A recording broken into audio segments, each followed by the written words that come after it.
For those who share the legend of Judaculla, it's one they say all Cherokees should hear. It's an oral history that comes from a time before Europeans arrived on this continent and guided the ways of life for generations of our people. In this Cherokee Almanac, we hear a story that for many Cherokees has been lost through time and distance.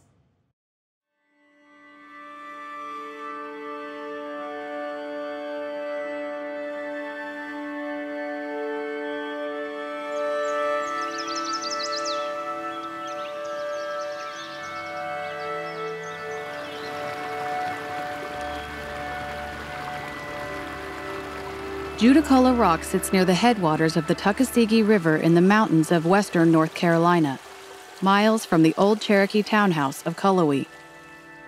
Traditional Cherokee knowledge and anthropological records tell us that the markings on the surface of Judaculla Rock have been there for close to 2,000 years, serving as both a reminder and as confirmation of Cherokees belonging to this place.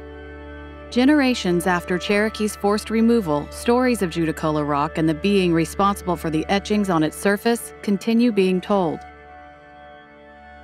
I remember hearing stories about Judaculla when I was 8 or 9.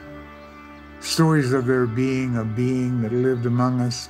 But this being lived and was a giant and knew how to talk to birds and animals and knew how to talk to fish, and even so much as knew how to speak to plants.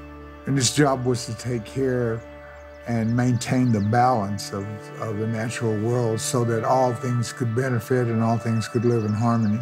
And I found out that the essence of the story was that his leaving here had to do with the fact that that responsibility now was being handed over to we as a people to take care of that.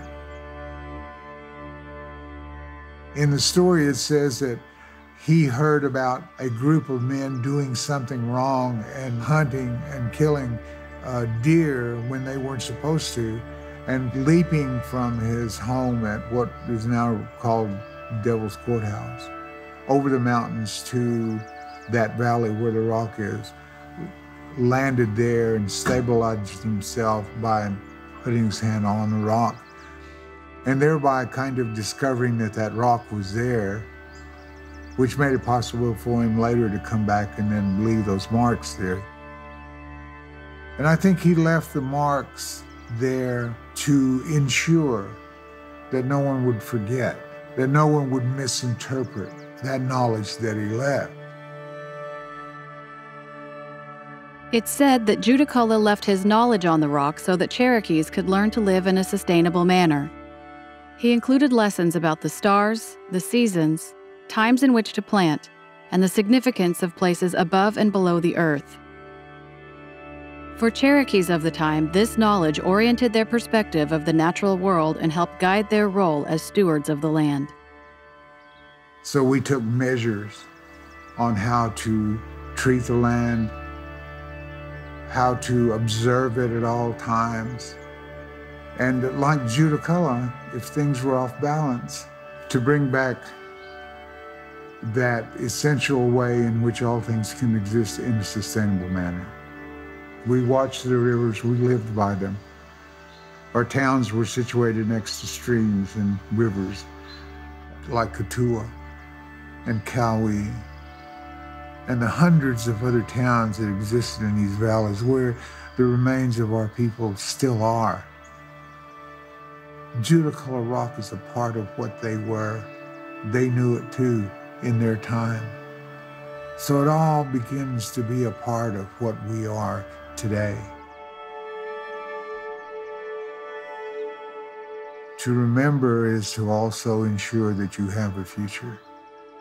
That kind of link, that kind of unbroken connection to where you come from is essential in order to continue to exist in a certain kind of a way.